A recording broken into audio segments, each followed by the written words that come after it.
Muy bien, hermanos, vamos ahora a tener la lectura de la palabra de Dios en el Evangelio según Marcos, en el capítulo 9, del versículo 2 al 10. Marcos, capítulo 9, versículo del 2 al 10.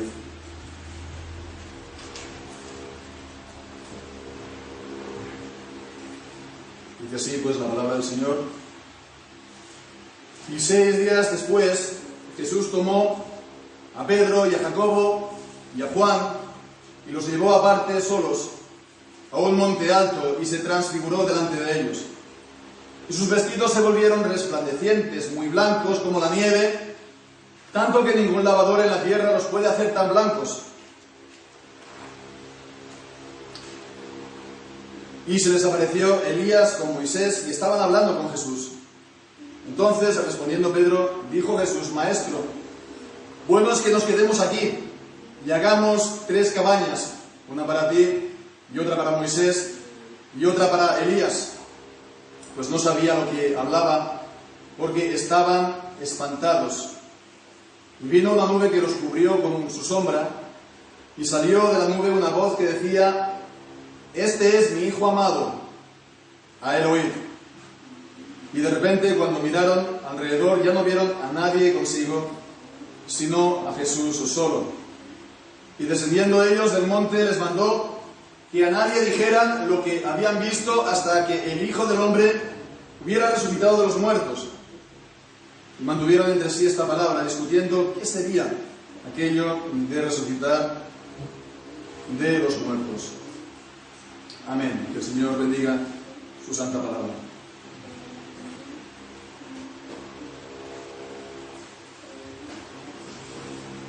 Bien, pues el apóstol Pedro tuvo en su corazón el empeño de anunciar, de enseñar, predicar a Jesucristo hasta el último momento, hasta el final mismo de su vida, y hacerlo, por supuesto, no de una manera pues siguiendo fábulas artificiosas, etcétera, sino pues de una manera fiel y verdadera. Es lo que hemos leído en Segunda de Pedro, en el capítulo que hemos leído anteriormente, ¿verdad? En el capítulo 1, en el versículo 15, lo podemos otra vez tener presente. También yo procuraré con diligencia que después de mi partida, esta palabra partida que significa literalmente éxodo, vosotros podáis siempre tener memoria de estas cosas. Y también, como hemos considerado, a continuación pues hizo referencia a un acontecimiento de su periodo de vida cuando estuvo Jesús con él y con el grupo de los discípulos, de los 12 apóstoles.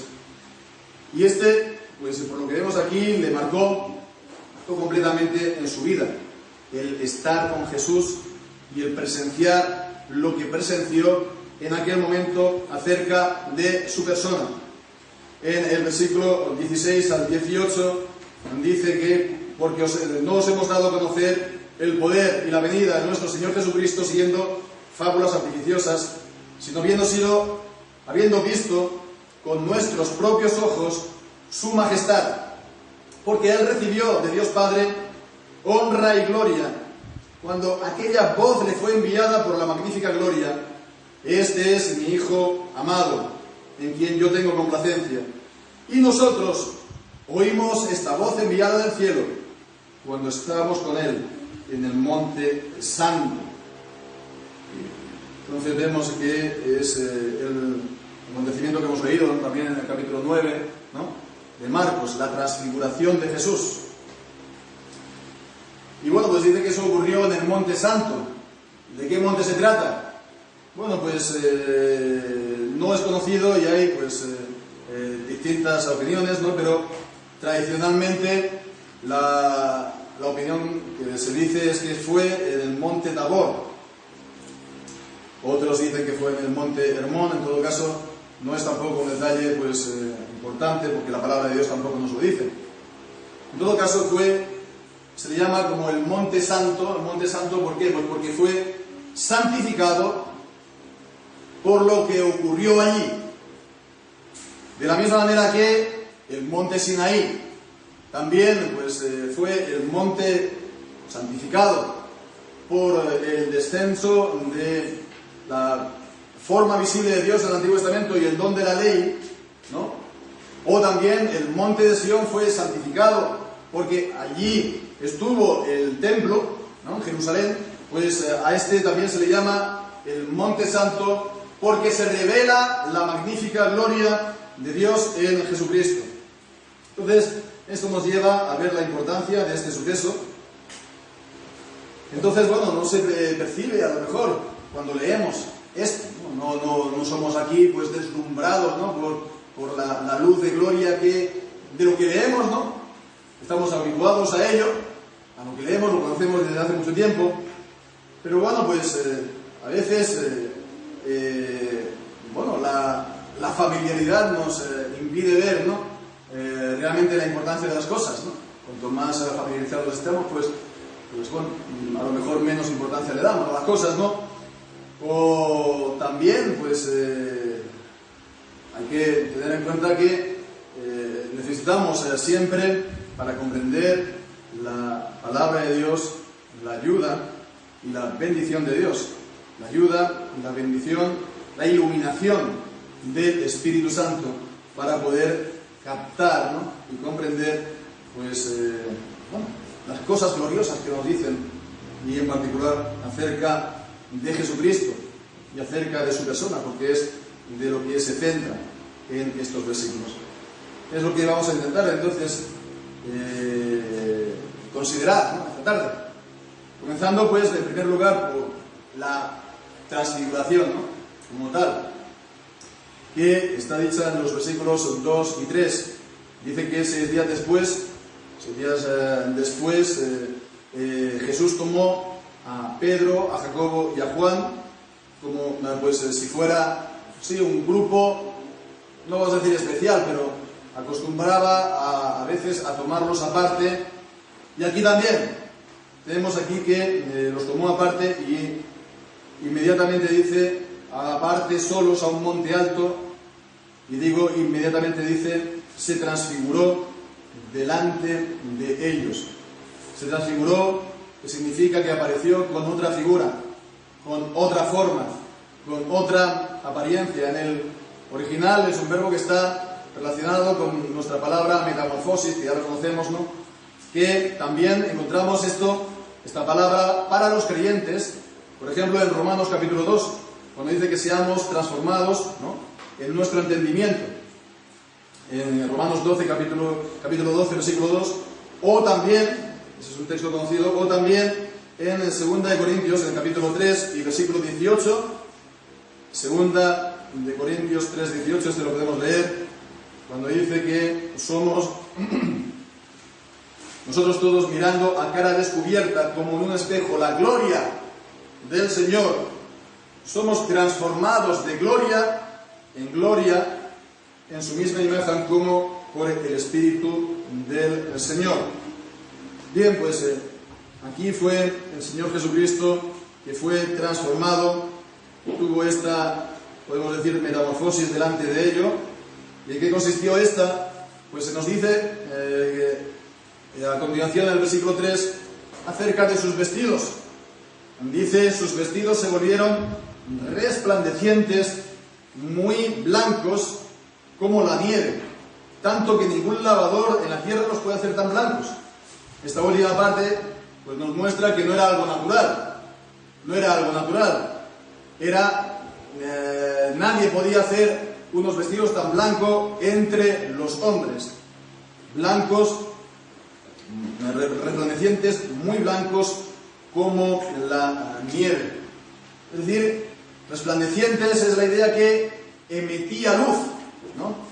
Emitía luz, una luz blanca, tan blanca que no hay nadie que podía pues, hacerlo, ¿no? Es una luz purísima que, como digo, no era de este mundo. En Mateo, en el pasaje también paralelo, se nos dice acerca de Jesús, lo podemos leer ahí también, el capítulo 17 y versículo 2, se transfiguró delante de ellos y resplandeció su rostro como el sol. Su rostro brilló como el sol, resplandeció como el sol.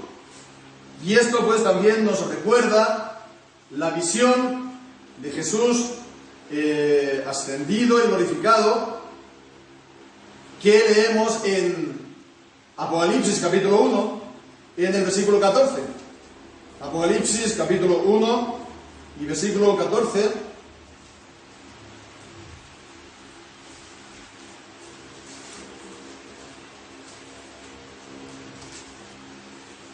Y su cabeza y sus cabellos eran blancos como la lana blanca, como la nieve, y sus ojos como llama de fuego.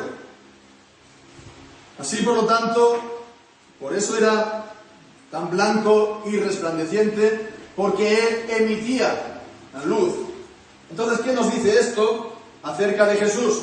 Entonces nos está hablando bastante claramente acerca de su divinidad, de la gloria divina de Jesús, del Hijo.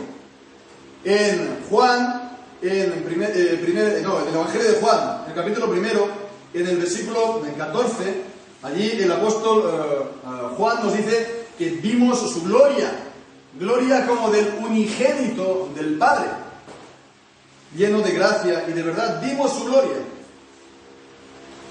Y bien, pues también el apóstol Juan, en 1 de Juan, capítulo 1, y versículo 5, dice: Dios es luz, no hay ninguna tiniebla en él. Entonces no hay ninguna mancha, no hay, por lo tanto, ningún mal, no hay, por supuesto, ningún pecado. Dios es luz purísima, Dios es todo lo bueno, Dios es todo lo justo, Dios es todo lo santo y es infinitamente bueno, puro y santo. Entonces, ¿de dónde le venía esa luz de Jesús? Pues al resplandecer, eso no le venía de afuera, no era que él la reflejaba, sino que brotaba de él mismo. Y esto entonces nos recuerda también lo que nos dice en Hebreos capítulo 1 y versículo 3 acerca de Jesús mismo. Hebreos 1, 3.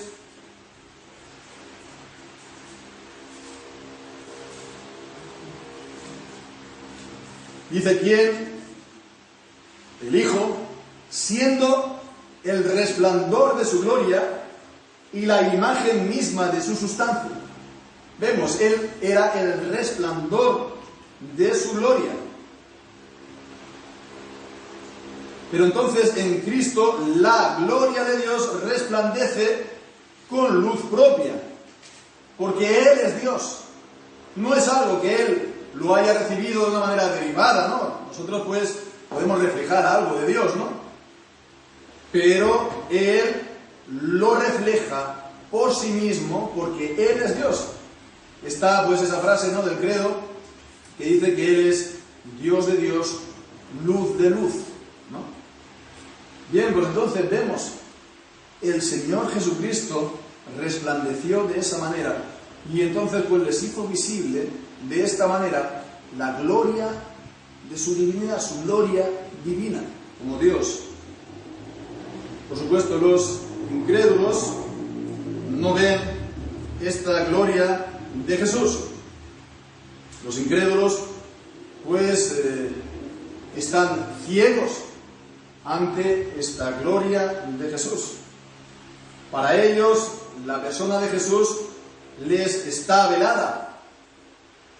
Ellos, pues, son, en el mejor de los casos, indiferentes y, en el peor de los casos, son burladores acerca de Jesús. Y hoy en día, pues, cada vez más tenemos expresiones de burla acerca de Jesús en nuestra sociedad. Hace poco pues había una desdichada, desgraciada serie en un canal de internet que no hace falta ni mencionarlo,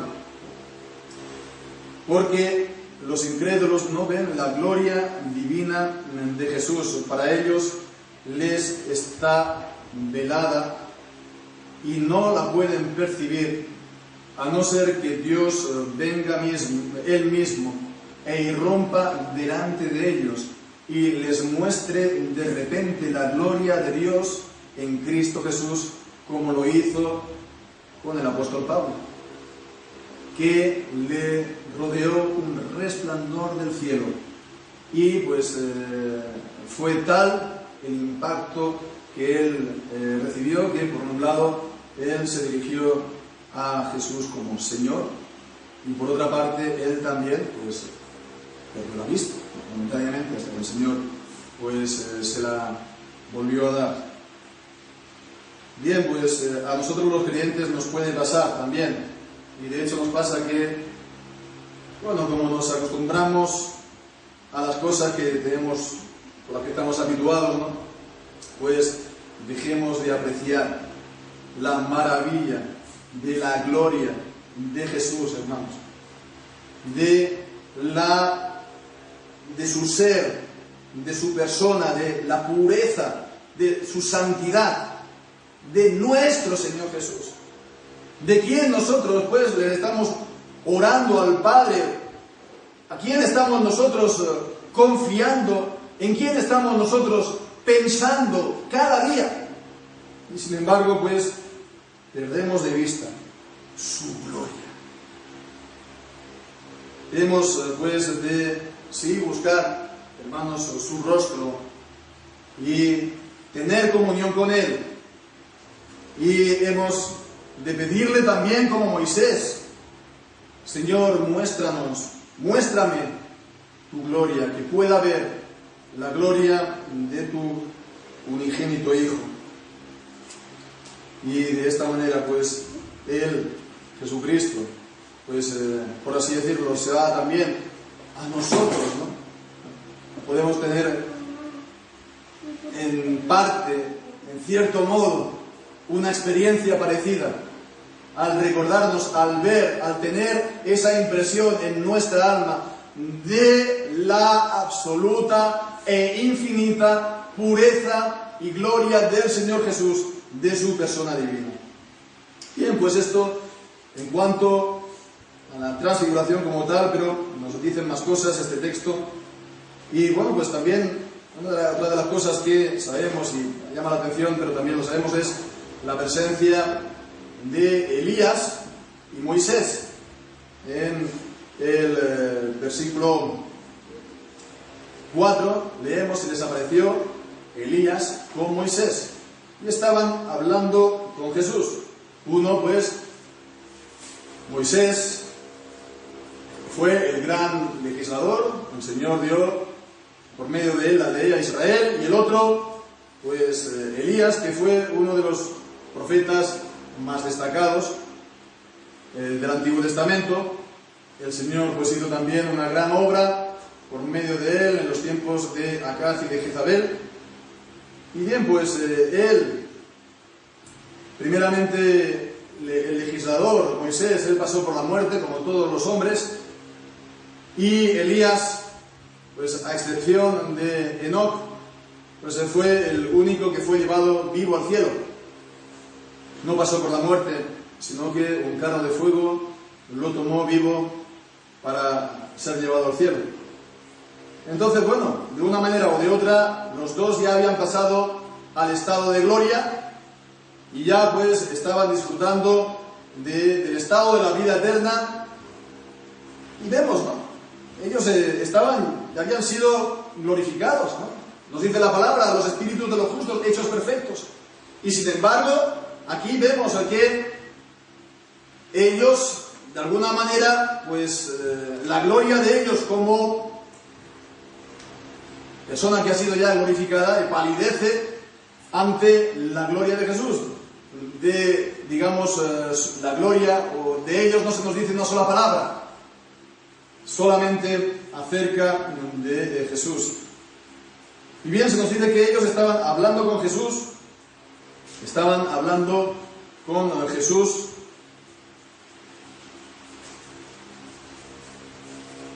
En capítulo 9 y versículo 31,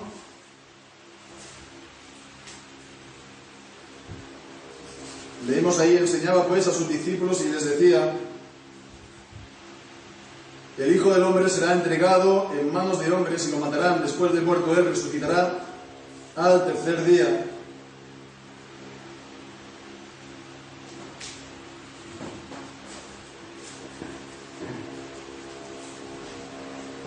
Ahí pues Jesús le estaba pues contando a los discípulos que también iba él pues a ser muerto. Aquí bueno pues no se nos dice directamente acerca de su muerte, ¿verdad?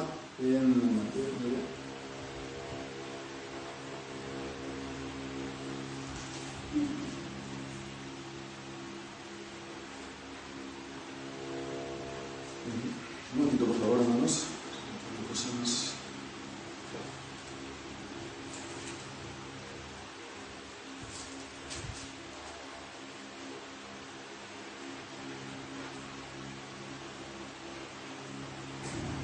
Sí, ¿verdad?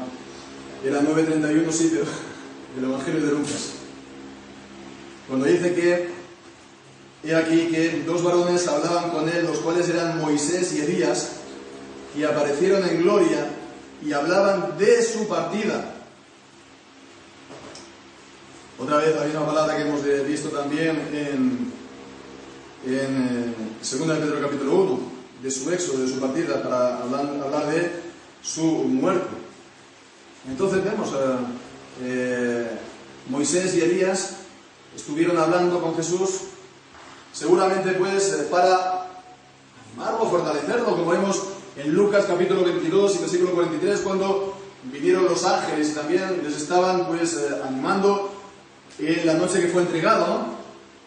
Entonces, porque, bueno, pues poniendo así de manifiesto también la humanidad perfecta del Señor Jesús y que como tal, entonces Él también padeció, ¿no? Padeció en su alma y la perspectiva de la muerte, la perspectiva de verse separado en la cruz y de tomar pues la maldición del pecado en la cruz, pues eso le angustiaba hasta lo más hondo al Señor Jesús. Y bien, pues seguramente también fue aquí el caso que ellos le estaban hablando de su partida, la partida de Jesús en este sentido. Pero volviendo aquí a Marcos, en el capítulo 9, en el versículo 5, se nos dice que Pedro dijo a Jesús: Maestro, bueno es que nos quedemos aquí, hagamos 3 cabañas, una para ti, otra para Moisés y otra para Elías. Y entonces el punto es, lo que leemos a continuación, no sabía lo que hablaba porque estaban espantados, estaban fuera de sí, tanto Pedro como Juan, como Jacobo, veían esto y el espectáculo era tan tremendo que ellos estaban, podemos decir, pues presa de un pánico por estar ante la gloria divina, ¿no? Como tantas veces vemos en el Antiguo Testamento. Y habla pues acerca de hacerse estas 3 cabañas, ¿no? Dice, bueno, que hagamos estas 3 cabañas, una para ti, Jesús, otra para Moisés y otra para Elías, ¿no? Supongo que a veces nos ocurrirá que cuando estamos en un momento especialmente bonito, ¿no? Parece que, bueno, el tiempo se hace circular en ese momento y nos gustaría, ¿no? Que este momento durase para siempre, ¿verdad? Fuera eterno. Pero eso no puede ser porque inmediatamente el reloj continúa pues pasando los segundos y minutos y la vida avanza, ¿no? Entonces, bueno, ellos también pues se quisieron, de alguna manera, la permanencia de lo que estaban viendo, ¿no? Hacer estas cabañas, ¿no? Estas cabañas que, bueno, puede sonar también a las tiendas de Israel en Egipto, o también a la palabra de la fiesta de los tabernáculos, en la que se conmemoraba precisamente el éxodo, la partida de Israel de Egipto. Entonces, bueno, también nos habla esta idea de las cabañas, de las tiendas, de de nuestro paso por la vida, que es una peregrinación, ¿no? Nos recuerda que somos extranjeros y peregrinos en esta tierra y que, bueno, pues que no tenemos aquí una ciudad permanente en este mundo. Hebreos capítulo 13, versículo 14, más buscamos la porvenir. Y también en primera de Pedro, capítulo 1, versículo 4, nos habla de nuestra esperanza incorruptible, incontaminada, inmarchitable, reservada en los cielos para vosotros. Es esta herencia, es esta morada a la cual el Señor Jesús pues has partido para preparárnosla. Es esto lo permanente verdaderamente. Es esta vida eterna con Jesús en la gloria, pero no aquí, en este tiempo, sino cuando ya pasemos, ¿verdad? Cuando ya nosotros mismos seamos transformados, seamos glorificados y entonces de esta manera seamos aptos para estar para siempre con Jesús. Porque, en fin, vemos que en este mundo pues todo está sujeto a cambio.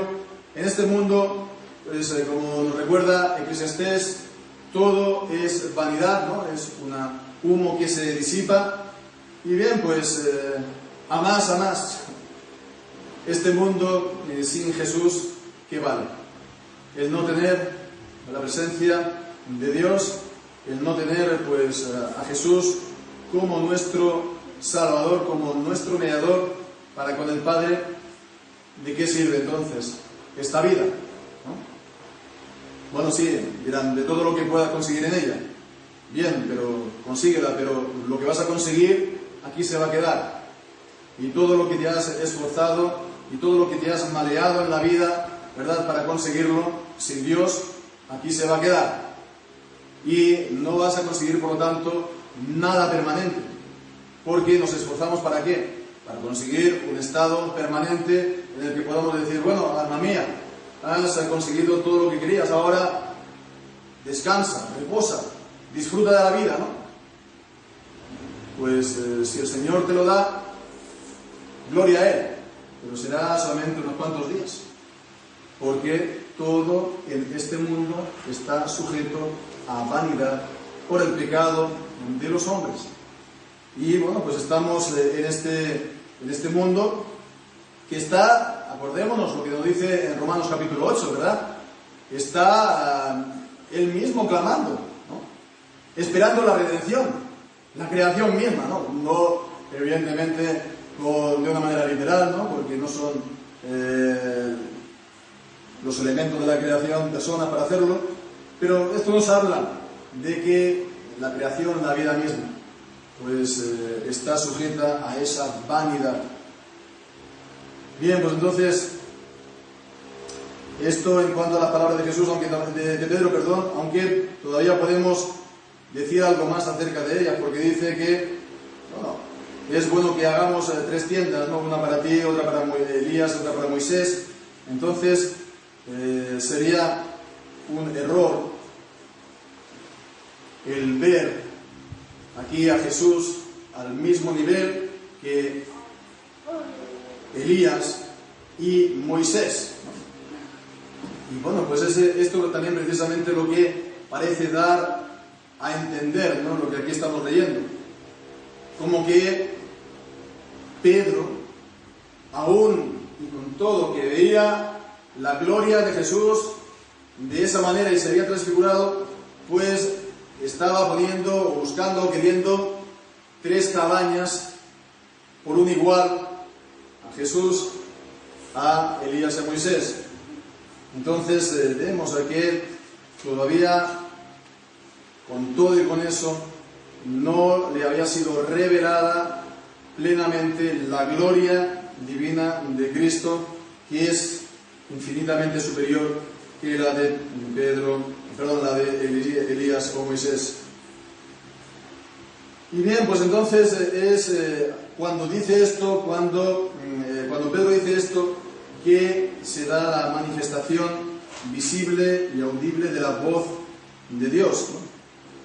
En el versículo 7, inmediatamente dice: y vino una nube que los cubrió con su sombra, y salió de la nube una voz que decía: este es mi Hijo amado, a él oíd. Entonces, leemos el Antiguo Testamento y estamos pues también familiarizados, ¿no?, con estas imágenes de que Dios se manifiesta de manera visible en una nube. En el Éxodo, la nube que guiaba al pueblo durante el día, y también en el resplandor de fuego durante la noche. También la nube hace referencia a la Shekinah, a la gloria, a la nube de gloria de Dios, ¿no? Por ejemplo, podemos leer en Éxodo capítulo 33 y versículo 9. Éxodo 33, versículo 9. Cuando Moisés entraba en el tabernáculo, la columna de nube descendía y se ponía a la puerta del tabernáculo, y Jehová hablaba con Moisés. De esta manera, al venir la nube del monte de la transfiguración, nos está enseñando esto acerca de Jesús, que Él es el verdadero tabernáculo, que Él es el verdadero templo, que por lo tanto el templo del que se vanagloriaban tanto los judíos en los tiempos de Jesús, tenía su cumplimiento en Él, porque Él es también el sacrificio último y perfecto para Dios. Así el templo humano estaba pronto a desaparecer, como nos dice también Hebreos. Asimismo, nos dice la palabra de Dios acerca de Jesús, de su segunda venida, y también será con nube, en 1 Tesalonicenses capítulo 4 y versículo 17. 1 Tesalonicenses capítulo 4, versículo 17.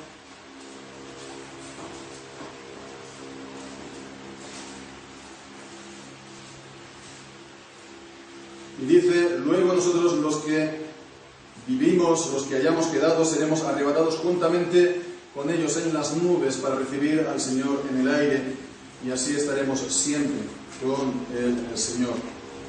Esto en cuanto a la nube, pero también está la voz y lo que dijo Dios Padre en esta ocasión, que fueron las mismas palabras que leemos en el bautismo de Jesús, ¿no? Jesús en Mateo 3 y los paralelos. Y bien, esto fue esta frase: este es mi Hijo amado, en quien tengo complacencia, a él oíd, ¿no? O aquí más concretamente en Marcos: este es mi Hijo amado solamente. Dice: este es mi Hijo amado, a él oíd. Esto es también un cumplimiento de la profecía de Dios en Deuteronomio. Leemos ahí, hermanos, en Deuteronomio capítulo 18 y versículo 15.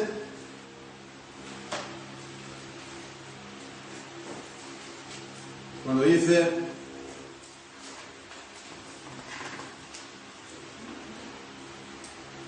18, versículo 18, profeta les levantaré de en medio de sus hermanos como tú, y pondré mis palabras en su boca, y él les hablará todo lo que yo mandare.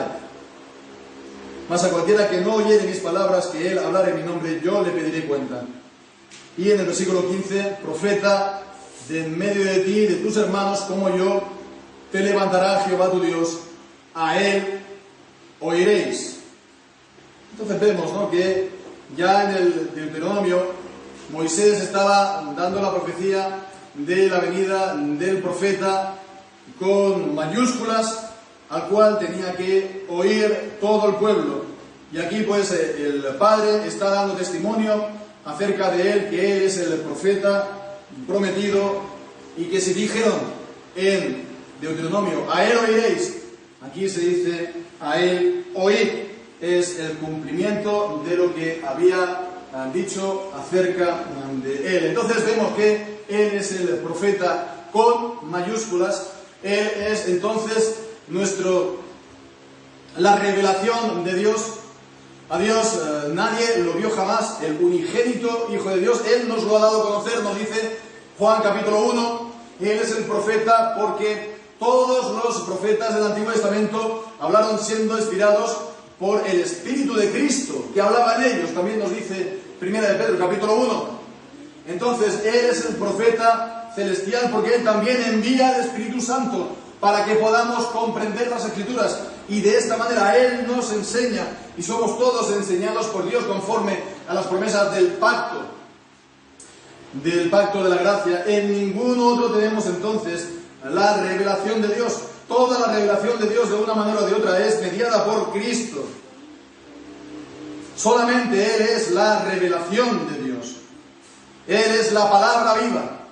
La Escritura es la palabra de Dios escriturada, puesta por escrito, pero es Cristo quien ahora, como dice Hebreos capítulo 1, ¿no? Dios en otros tiempos nos ha hablado de muchas maneras. Ahora, en los últimos tiempos, nos ha hablado en el Hijo.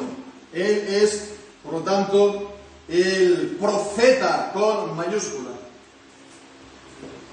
No hay ningún otro, por lo tanto, ningún otro nombre, de la misma manera que no podemos ser salvos por ningún otro nombre, solamente por Jesús. Solamente entonces por Jesús conocemos la voluntad de Dios para que la pongamos por obra, y de la salvación también de Dios. Pero bueno, entonces llega este momento en el que Elías y Moisés entonces desaparecen, versículo 8. Y dice, y de repente, cuando miraron alrededor, ya no vieron a nadie consigo, sino a Jesús solo. Estaban ellos ahí, de manera que, bueno, pues Pedro llegó a pensar por un momento que Jesús estaba a la misma altura que Moisés y que Elías, o que Elías y Moisés estaban a la misma altura que él. Y bueno, pues entonces desaparecen y se queda Jesús solo. Y esto es algo también a tener en cuenta, hermanos. Es necesario que Él crezca y nosotros menguemos. Es necesario, por lo tanto, que Él sea el único que quede al final y nosotros, pues, ocupemos un segundo, tercero o un último lugar en comparación de Él. Es necesario que Él se quede solo, ¿verdad? Y que los hombres vean, en el caso también de los pastores, de los que servimos, ¿no? Pues que no estén viendo al siervo, sino que vean a Jesús. Y que los pastores, incluso los que hayan hecho mucho por el Señor, ¿no? Pues al final de todo digan, somos siervos inútiles, ¿no? No más, siervos inútiles, de manera que toda la gloria sea para Jesús, y toda la gloria sea para Jesús solo. Que la gente se dé cuenta entonces que se va un pastor, vuelve otro pastor, y el que siempre está en medio de su pueblo es Cristo. Bien, hermanos, pues habiendo visto esto, vamos a tener una palabra ya de conclusión a todo lo visto. Los versículos 8 al 10, cuando dice de repente, cuando miraron alrededor, ya no vieron a nadie consigo sino Jesús solo. Y descendiendo ellos del monte, les mandó que a nadie dijeran lo que habían visto, hasta que el Hijo del Hombre hubiera resucitado de los muertos. Es un mandamiento de Jesús en el Evangelio de Juan, ¿no? Lo estamos viendo en los estudios y las predicaciones que hemos estado haciendo en el Evangelio. Pues muchas veces el Señor Jesús mandaba, ordenaba que no dieran a conocer pues lo que había hecho, o que pues no dijeran, ¿no?, acerca de su persona. Y bien, pues de esto se ha especulado mucho y se ha acuñado esa expresión del secreto mesiánico en el Evangelio de Marcos. En todo caso, todas estas instrucciones de Jesús, sobre todo en Marcos, en las que Él ordena a los discípulos que se callen acerca de Jesús, bueno, pues nos recuerda también acerca de su persona. Su persona pues es gloriosa, su persona es divina, Él es el unigénito de Dios, Él es el profeta de la revelación, pero también el Señor pues no muestra todo esto de una manera inmediata y evidente a todos los hombres. No muestra esto a todos los hombres.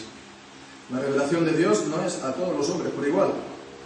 Y nos dice la palabra de Dios que cosas que ojo no vio, ni oído oyó, ni han subido al corazón de los hombres, son las cosas que Dios ha preparado.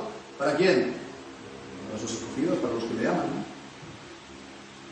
Esta revelación que Dios da acerca de Cristo no es algo que todo el mundo pues lo va a ver inmediatamente, que se lo presentamos y lo va a ver, ¿verdad? Entonces es algo a tener en cuenta, porque el Señor nos dice que sí, que prediquemos a Cristo y que lo anunciemos, ¿verdad? Pero esto no significa que todos los que lo escuchen lo vayan a recibir, porque ahí está también la voluntad de Dios, y ahí está también la soberanía, por el cual unos van a recibir la palabra de Dios y otros no lo van a hacer. Entonces, bueno, en todo caso, en lo que aquí está diciendo Jesús a sus discípulos, dice que esto es hasta su resurrección, ¿verdad? Dice que, desde el versículo 9, descendiendo ellos del monte, les mandó que a nadie dijeran lo que habían visto hasta que el Hijo del Hombre hubiera resucitado de los muertos, hasta la resurrección. Y mantuvieron entre sí esta palabra, discutiendo qué sería aquello de resucitar de los muertos. Entonces, bueno, lo dicho. Él, Jesús, no quiso que en aquel momento la difusión de lo que Él hacía, de sus obras, de su persona, pues pudieran poner, digamos, contratiempos o impedir el avance de su obra y el cumplir la obra que Él tenía que hacer de dar su vida en sacrificio, morir en Jerusalén, morir, muerte de cruz. Entonces eso fue hasta su muerte, pero después esta identidad de Jesús se ha de dar a conocer y se ha de predicar abiertamente y claramente acerca de la gloria de Jesús, que Él es, por lo tanto, todo lo que hemos estado viendo, que Él es el Hijo unigénito, que Él es el Rey de Reyes, el Señor de Señores. Él está ahora sentado a la diestra del Padre y Él pues está ejerciendo el gobierno del universo por la palabra de su poder. Él, Jesucristo, el Rey de Reyes, y todos han de someterse a su yugo. El yugo que Él nos dice en su palabra, que su yugo es fácil y ligera su carga. Y de hecho, pues todos los que descansan en Él lo saben y lo conocen, que su yugo es fácil y ligera su carga, porque Él nos da su gracia. Entonces vemos que, hermanos, aunque esto es así, Dios da su gracia a quien quiere, el Señor quiere también que se dé a conocer esta verdad acerca de Jesús en este tiempo. Todo lo que hemos visto, hermanos, en este pasaje es de la transfiguración, en ese momento de la vida de los discípulos. Eso fue un destello de la gloria de Dios, eso fue un intermedio, eso fue un interludio en ese camino de la humillación, ¿verdad? En ese estado de humillación, en ese camino a la luz, fue un destello de su gloria divina, de la gloria del ascendido y glorificado, del estado de su exaltación. Y esto pues sin duda fue para el aliento de sus discípulos, del apóstol Pedro, Jacobo y Juan, y bueno, pues para a través de ellos también a nosotros. Hermanos, aunque la gente no lo vea, esta es la gloria de Cristo en este tiempo, en el que unos son indiferentes, en el que otros son burladores, en el que otros ponen contratiempos, en el que otros pues ponen aquí prohibiciones para los cristianos, para las iglesias. En este tiempo el Señor Jesucristo es el Rey exaltado sobre toda la creación. Hermanos, Él es el Rey de gloria que hemos cantado en el Salmo 24. Estamos, hermanos, en este camino de seguir al Señor, que es un camino estrecho. El camino de la perdición es ancho y amplio, el camino de la salvación es estrecho, es angosto y pocos pasan por él hasta el final. Entonces, hermanos, hemos de hacerlo, hermanos, pero también nos dice la palabra de Dios que hemos de entrar en el reino de Dios por muchas dificultades, ¿verdad? Y tribulaciones. Para esto, hermanos, está esta palabra, para no desfallecer, para que pongamos vuestros ojos en la gloria divina del Señor Jesucristo. Y, hermanos, si todavía no tenemos la impresión en nuestra alma de la gloria divina de Jesús, hermanos, repasemos este texto, repasemos este pasaje, pidamos al Señor que Él nos lo muestre, que nos haga ver con los ojos de nuestro entendimiento la gloria divina de nuestro Salvador, y de esta manera todo palidecerá ante su rostro glorioso. Y nosotros podemos de esta manera fortalecernos y continuar adelante. El Salmo 92 que nos dice que estaremos vigorosos y fuertes, como plantados en los atrios de la casa de nuestro Dios.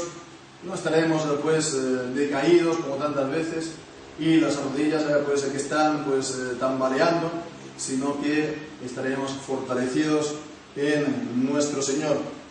Y aún más, hermanos, como esto es así, el Señor puede también traer victorias para el avance del Evangelio en este tiempo. Él puede traer victorias como los trajo en el Antiguo Testamento y como lo ha traído también por supuesto, en el Nuevo Testamento y en todo el tiempo de la Iglesia. Porque Jesucristo, como nos dice Hebreos 13, es el mismo ayer, hoy y por los siglos. Bendito sea su nombre para siempre. Amén.